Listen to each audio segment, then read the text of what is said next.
Hello and welcome to Newsfeed, your daily dose of what people are talking about online, from news stories to what's trending. 2023 has been a brutal year for TV series. Streaming giants and cable channels have been giving the boot to shows after just a couple of seasons. Yup, people are still mad about Netflix canceling Mindhunter. It clearly doesn't matter to execs if a series is a big hit, as streaming platforms have also been removing critically acclaimed shows like Westworld, Friends, and The Office. Then there are completed series that cost hundreds of millions to make that sadly never get to see the light of day due to bizarre cost cutting. It's the Great Cancellation, and Lara is on the case, explaining why studios pull the plug on projects that once seemed destined for greatness. The dimming lights of our flat screens cast a shadow of doubt on our favorite shows. But it's a tale as old as television. Whether it's audience complaints, low viewership, or juicy scandals, shows often bite the dust. Nowadays, budget cuts are the villain. The only reason they deleted all of those shows is so that they can claim them as a loss on their taxes and so they don't have to pay the creators residuals anymore. Oh, and don't forget, they also laid a ton of people off, making you pay more for less. Just this year, Disney Plus dropped a $1.5 billion in content to slim down its tax bill. The list also includes already completed shows that were cut before making it to air. HBO Max also has a long list of cancellations and removed titles to write down its value. In this world, you can be whoever you want. Even some beloved shows like Westworld, The Office, and Friends disappeared from platforms. The chopping block is ruthless, showing no mercy to fan favorites.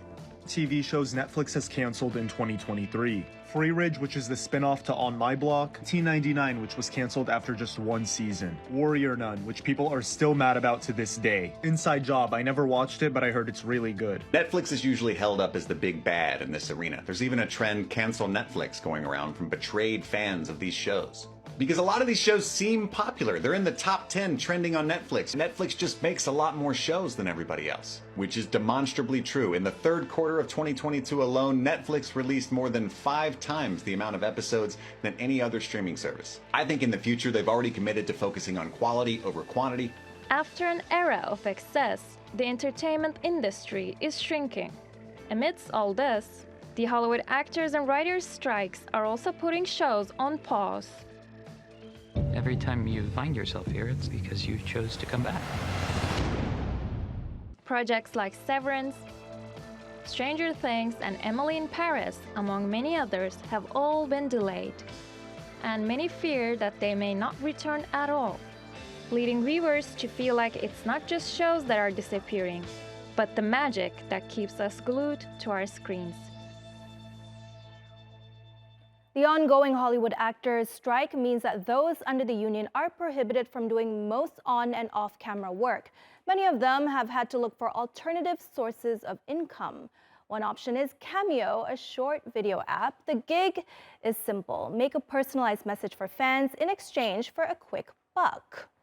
Cameo has seen a 137% uptick in celebrity signups since the strike, with more than 2,400 performers becoming active on the platform, including SAG-AFTRA President Fran Drescher. The iconic actress, famed for her titular role in The Nanny, is charging $1,500 per video.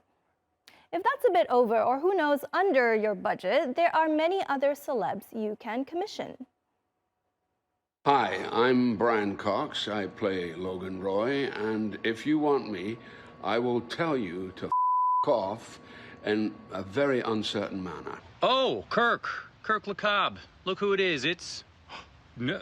Oh, think about no. Oh, is it? Oh, is he older now? Oh, yes, that's right. It's me, Matthew Lillard. It's not. It's Joel McHale. Hey there, guys. It's Great Delisle Griffin. I play Daphne on Scooby-Doo, Jeepers, and Vicky on The Fairly Odd Parents, and Azula on Avatar: The Last Airbender. Rolling cameras? Okay, roll cameras, please. Quiet on set. And action. Delaney. Hello, Delaney. My love, this is Tom Felton, Draco in a Muggle disguise, whatever you fancy. Not a bad idea for birthday presents, huh? All right, look out, ChatGPT. There's a new AI chatbot in town. Baidu, which is China's biggest search engine, has released its chatbot to the public after getting the green light from regulators. Ernie Bot's rollout is a milestone for China's budding AI industry, as it's one of the first generative AI products to get government approval. Although when Baidu first gave a sneak peek of Ernie's capabilities in March, tech insiders weren't very impressed. Results just didn't have the same wow factor as ChatGPT does. But if you're in China, considering you don't have access to any of the American products like ChatGPT or Bing AI or Google Bard, then it might be more impressive than anything else you have an option to use. Baidu is optimistic Ernie now has a shot at redeeming itself, having undergone a threefold increase in training since March. The chatbot can now not only quickly generate images and videos, but also carry out data analysis and visualization. Wow, it sounds even more advanced than ChatGPT, which is blocked in China.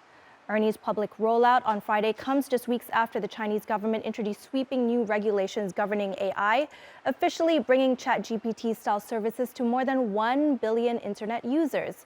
Though some analysts say Chinese firms are playing catch-up in generative AI technology, and government restrictions are slowing down progress. A clothing brand without clothes? Sounds a bit like the folktale The Emperor's New Clothes, right? But I can assure you, those buying creations from fashion brand The Fabricant aren't purchasing invisible clothes. In fact, the brand says it's selling the ultimate couture experience. The catch? You can only wear its designs in the metaverse. Sarah reports.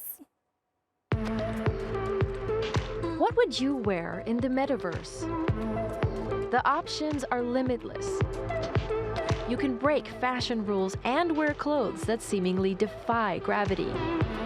And it's with designs like this that Dutch fashion house The Fabricant is elevating the Web3 experience.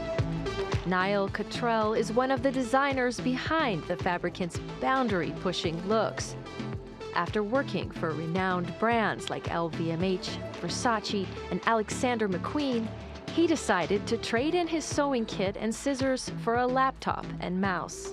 When you work in physical fashion, you're constantly surrounded by physical objects. You know, you have fabrics next to you, you need a space to work in, you have this kind of physical requirement to a space. Whereas when I work digitally, I could take my laptop, I could fly to America, I could work there for a week, I could stay there, I could go to somewhere else in the world and work from there. So it gives me a certain freedom and flexibility that I quite like. Founded in 2018, The Fabricant is the world's first digital-only fashion house. It's created digital collections for brands like Adidas, Timberland, and Off-White, just to name a few. And visitors at Amsterdam's Next Museum are having a blast trying on new styles. I find it very, very interesting and exciting. It is something new, and I think it's good for the fashion industry to shake it up a little bit.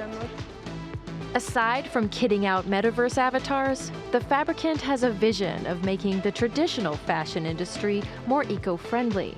The company says its virtual reality platform could be something adopted by big brands. Customers would be able to try on clothes virtually, meaning fewer pieces need to be manufactured in the physical world. There's a big problem with the physical fashion industry, where actually a lot of the clothing ends up in landfills. Now, digital fashion can come into play with that, because we can start generating data of how many items, how many physical items we can be creating for physical fashion brands. So they're not constantly creating an abundant amount of physical clothing that just gets thrown away. I believe that the next 2 years are going to be the phase where more and more people outside of the Web3, outside of the technical understanding and the excitement about the technology, will be adopting digital fashion in their daily lives. And as mainstream adoption of digital fashions picks up, the leading Web3 couture house says it'll continue to let its creative spirit run wild with drops that push the boundaries of imagination.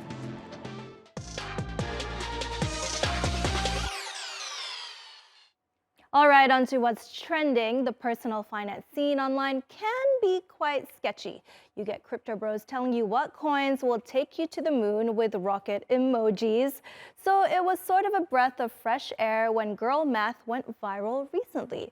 It's essentially a way of justifying big or unnecessary purchases, albeit unconventionally. Anything under $5 is free. Anything I buy with a gift card is free. If I buy something but then I return it, I've made money. Going to an event or a concert is free because I purchased the tickets so long ago, it doesn't even count. I load my Starbucks app in advance, so Starbucks is free. Anything discounted more than 50% is free, and I am losing money by not getting it. If I'm paying someone back for dinner and I have money in Venmo, that dinner is free. If I don't buy something, if I don't buy a pair of shorts for $50, I've made $50 and I can then go spend $50 on something else. Yeah, the girl math is mathing, but don't expect it to add up. Although it can be fun to give in by splurging a little. Obviously, this isn't a smart financial strategy, and many girlies participating in the trend are mostly making fun of themselves, although not everyone is laughing. So I get that this is a bit and it's trying to make a joke, but it's giving the same jokey joke energy as Paris Hilton and Nicole Richie did back in their Simple Life days. We're too dumb to even know how to use a toaster oven. And I get what the video is trying to do. It's trying to be relatable and funny. And I get it. Yes, it's relatable because we don't teach personal finance in school. So no shit, a whole generation is going to be bad with money, not just girls.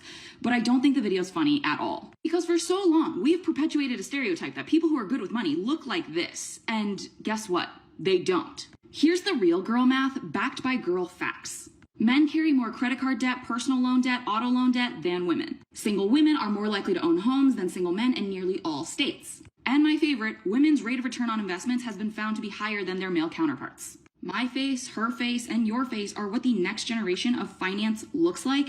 And frankly, you shouldn't have to dumb yourself down or dim your light to be relatable. All right, so maybe the girl math is adding up. And that's our show. Find our latest stuff on YouTube and do subscribe to our channel. See you soon.